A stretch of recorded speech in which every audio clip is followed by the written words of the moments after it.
voudrais avoir plus de précisions sur l'aménagement du centre-ville, parce que nous sommes installés à Neuilly-Plaisance depuis 4 ans et demi. J'ai vu les commerces fermés. Je vais faire mes courses ailleurs qu'à Neuilly-Plaisance, alors que j'aime faire mes courses à pied dans le centre-ville. J'habite près du centre-ville, j'y vais à pied ou en vélo. Et je m'inquiète un petit peu de ce centre-ville, qui est encore capable, je pense, de faire quelque chose de sympa. Et je ne sais pas quels sont vos projets. Je sois un petit peu plus précis sur le sujet.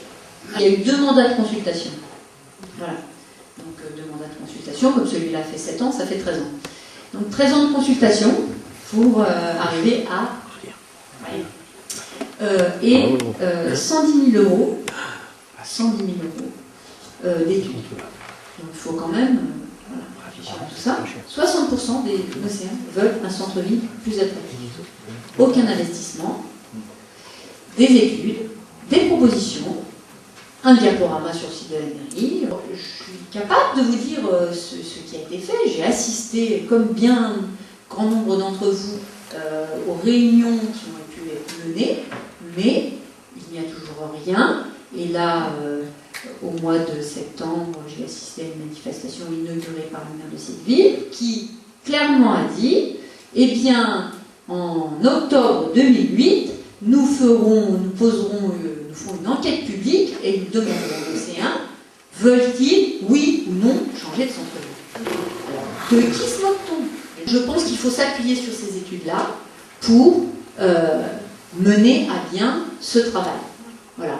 Et on ne pourra pas mener à bien ce travail sans consulter les commerçants, parce que c'est vrai que leur inquiétude aux commerçants, c'est de se dire qu'on va rénover le centre-ville, mais le temps de la rénovation du centre-ville, ça va générer des travaux, moins d'entrée d'argent, on va perdre de l'argent, donc ça inquiète aussi les commerçants que de voir le centre-ville rénové. Mais il y a eu des propositions de fait, il y en a de très bonnes, et il faut s'appuyer sur ces propositions, il faut revoir les commerçants, et il faut qu'on leur redonne confiance, parce que, si vous voulez, c'est ce que j'ai dit tout à l'heure, sur 2 mandatures, on vous dit, on va vous faire le centre-ville, on va vous faire le centre-ville, on va faire le centre-ville, il y a un moment, les commerçants n'y croient plus, on vous dit qu'on organise des réunions avec les commerçants, posez la question aux commerçants, demandez-leur, est-ce que vous êtes allé à la dernière réunion de M. Dumoulin sur le centre-ville? Même les gens du marché, ça fait 15 ans que le marché a été refait. C'est vrai que ça a coûté cher.